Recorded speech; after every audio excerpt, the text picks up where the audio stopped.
ICSE board examination 2023 से ठीक पहले सीआईएसई ने कई सारे चेंजेस किए हैं। ये चेंजेस इसलिए भी जानने जरूरी है क्योंकि इनके कारण आपके मार्क्स प्रभावित हो सकते हैं। मैं ये नहीं बताऊंगा कि कब जानना है या कब नहीं जाना है, कितने घंटे पहले जाना है, कौन से पेन लेके जाना है, कौन से पेन नहीं लेके जाना है, लेकिन जो आपके आंसर शीट होंगे उसमें यूनिक आईडी, इंडेक्स नंबर और जितने भी डिटेल है अच्छी तरह से वेरीफाई करने हैं, डाल देने हैं, और उसमें कोई करेक्शन हो तो वहां पर इन्विजिलेटर को बता देने हैं। सेकेंड पॉइंट है कि स्टूडेंट के लिए लास्ट मिनट में कोई तरह के हसल या बसल करने या इन्विजिलेटर से बकझक करने या कुछ तरह के रिक्वेस्ट की गुंजाइश नहीं होगी, न ही किसी सामान को मांगेंगे अपने मित्र से।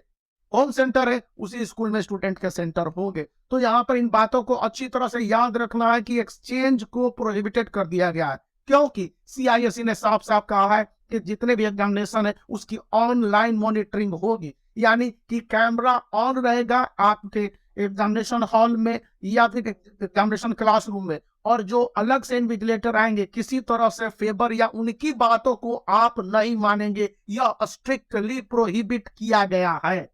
लास्ट मिनट में यही बताया जा रहा है आईसीएसई क्लास 10 के जो बड़े चेंजेस हुए हैं डिटेल में।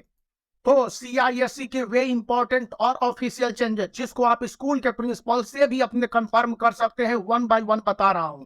यहां पर कहा गया है कि सीआईएसई के जितने भी एग्जैक्ट इंफॉर्मेशन रिजल्ट तक होंगे उसके ऑफिशियल वेबसाइट पर पब्लिश किए जाएंगे। क्लास 10 आईसीएसई के बोर्ड एग्जामिनेशन 2023 से 27 ऑफ फेब से पहले के जितने भी रिशेड्यूलिंग और डेटा है या फिर इंस्ट्रक्शंस है उनमें कई सारे अकॉर्डिंगली चेंज किए गए हैं, जिसको कि एज इट इज मैं प्रेजेंट कर दे रहा हूं। यहां पर कहा गया है कि क्लास 10 के स्टूडेंट अपने स्कूल में भी एग्जामिनेशन दे रहे हैं, तो वे आंसर शीट और एडमिट कार्ड में लिखे गए गाइडलाइंस के अलावे इंस्ट्रक्शन के दिए गए जो भी वर्बल इंस्ट्रक्शंस होंगे उसको एज इट इज फॉलो करेंगे, और किसी तरह के डिसओबे के कंडीशन में उनके एग्जामिनेशन को रोकने का खतरा हो सकता है। ये बात मैं नहीं, इंस्ट्रक्शन कह रहा है।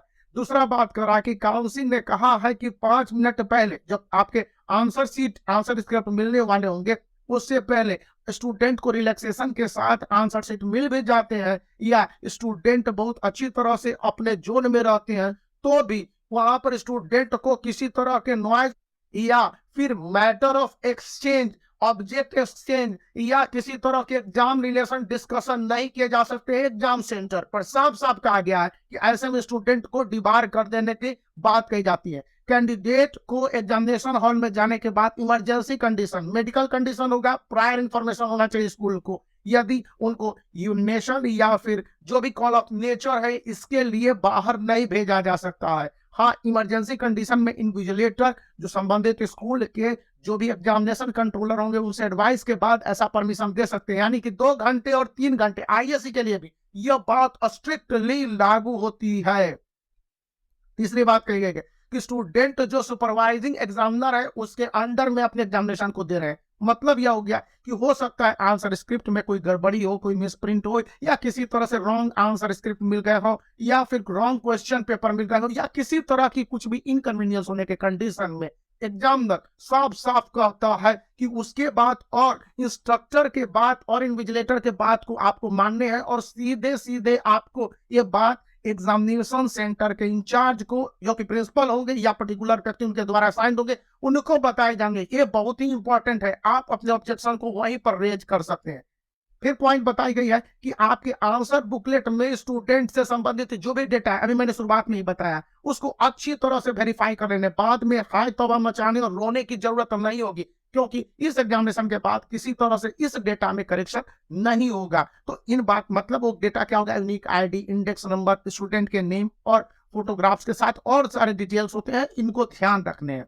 अब कैंडिडेट को अपने क्वेश्चन अच्छी तरह से पढ़ लेने हैं। जनरल इंस्ट्रक्शंस और डायरेक्शंस मैंने शुरुआत में ही बताया वो पेपर पर लिखे हुए होंगे और स्टूडेंट के एडमिट कार्ड पर होंगे। इसके अलावे आपको 2 से 3 इंस्ट्रक्शन दिए जा सकते हैं इन्विजिलेटर के द्वारा, एग्जामिनेशन इंचार्ज के द्वारा। इसमें किसी तरह की कोताही आपको नहीं करनी है, क्योंकि वे एग्जामिनेशन को कंडक्ट कर रहे हैं। यहाँ पर लिखने को लेकर कहा गया जेल पेन आपके अपने रिस्क पर है, गड़बड़ होगा, पेज फटेगा, पेज में एरर होगा, इसके लिए स्टूडेंट जिम्मेवार होगा। ब्लैक और ब्लू बॉल पेन से लिखने हैं और उसके बाद भी स्टूडेंट अगर पेन चेंज करते हैं, मतलब ब्लू से लिख रहे हैं ब्लैक से लिखेंगे, तो वहां पर इन्विजिलेटर का परमिशन लेना होगा और यह परमिशन विथ सिग्नेचर होंगे।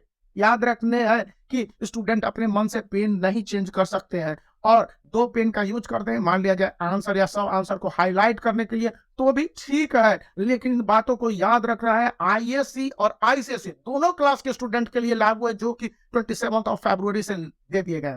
कहा गया है कि question paper Rubik forbids it, मतलब कि आपके कैंडिडेट को बोथ साइड में आपको नहीं लिखना है, लेफ्ट साइड मार्जिन और राइट साइड मार्जिन। मैंने कल लाइव जाके वीडियो में बताया था कि स्टूडेंट को आंसर बुकलेट को हिसाब से लिखने हैं, मार्जिन छोड़ने हैं, लेफ्ट साइड में आपके सिर्फ क्वेश्चन के नंबर लिखने हैं और ज्यादा कुछ नहीं लिखने हैं। ए बी सी डी आपको लेफ्ट साइड मार्जिन के अंदर में नहीं लिखने हैं, बाहर नहीं लिखने, आपको अंदर क्वेश्चन पेपर के अंदर में लिखने हैं। जैसे आपने मार्जिन के लेफ्ट साइड में लिखा क्वेश्चन नंबर 5, अंदर लिखेंगे ए बी सी डी, बाहर लिखेंगे, इसे एरर कंसीडर किया जाएगा, क्योंकि वहीं पर मार्किंग होती है, स्टूडेंट को मार्क्स वहीं पर दिए जाते हैं आइडियली। और राइट साइड में स्टूडेंट यदि किसी तरह के रफ वर्क करते हैं, साफ कहा गया कि उसी पेज में आईएससी क्लास 12 के केमिस्ट्री के स्टूडेंट करेंगे, और जैसे कि आप आईसीएसई क्लास 10 के इंग्लिश के स्टूडेंट अगर प्रेसी राइटिंग कर रहे हैं, तो वहीं उसी पेज में जो रफ वर्क करते हैं वहीं पर लेफ्ट साइड में करने की कोशिश करेंगे, और पेंसिल से रफ वर्क न करेंगे। हमेशा आंसर को हाईलाइट करने के लिए उसको यूज करेंगे पेंसिल को, लेकिन पेंसिल से रफ वर्क करना मिटा दिया जा सकता है, मिट सकता है, पूरा बंडल बनता है, तो ऐसे में स्टूडेंट के सही इवैल्यूएशन नहीं हो पाते हैं। यहाँ पर इन बातों को ध्यान रखना है। फिर यहाँ पर यह भी बताया गया कि कैंडिडेट के आंसर क्लियर होने चाहिए। हैंडराइटिंग ब्यूटीफुल नहीं कहा गया, लेकिन रीडेबल होने चाहिए। कल के लाइव में जो वीडियो गया था उसमें बताया था कि स्टूडेंट के नंबरिंग प्रॉपर होने चाहिए और रीडेबल होने चाहिए। पढ़ेगा नहीं होगा, एग्जामिनर पढ़ेगा और आपके आंसर को देगा, ये एग्जामिनर की माथापच्ची होती है।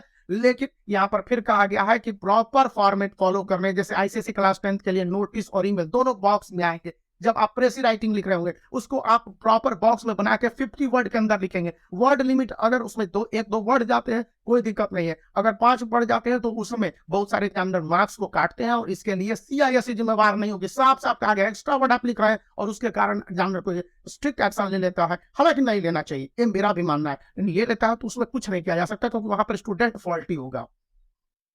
एक और बात कहा गया है कि कैलकुलेटर और किसी तरह के इलेक्ट्रॉनिक गैजेट नहीं ले जाने, ये तो आप भी बहुत अच्छी तरह से समझते हैं, इसमें कुछ बड़ी बात नहीं है। यहाँ पर कहा गया कि आंसर बुकलेट में ग्राफ है, मैप है, इंडेक्स है, बॉक्स है, या फिर सब हेडिंग है, ये नंबर को आप क्लियर रूप से आंसर बुकलेट में लिखेंगे। यूनिक आईडी, इंडेक्स नंबर को सभी पेज पर नहीं लिखने हैं, जहां पर इंस्ट्रक्शन है वहीं पर लिखने। बहुत सारे स्टूडेंट हैं आगे पीछे भी लिख देते हैं या इस तरह का रफ करते हैं, वो करना नहीं है, उसमें प्रोहिबिटेड है, और ऐसे में स्टूडेंट के साथ स्ट्रिक्ट एक्शन लिया जा सकता है। कहा गया है कि आंसर सीट को लेकर प्राइमरी आंसर बुकलेट होंगे और उसमें ग्राफ बागी को अच्छी तरह से मेंशन कर देंगे। ये क्लास 12 आईएससी के लिए है और इसको अच्छी तरह से देखना है। कैंडिडेट उनको होल्ड करने से पहले अच्छी तरह से देख लेंगे कि हाफ अटैच और हाफ होल्ड होंगे। आईएससी क्लास 12 के स्टूडेंट के लिए, आईसीएसई में अभी नहीं है, जब मैथमेटिक्स के पेपर आएंगे, साइंस के पेपर आएंगे, ज्योग्राफी के पेपर आएंगे, उस समय ये मेंशन होगा, खास करके ज्योग्राफी, टोपोग्राफी और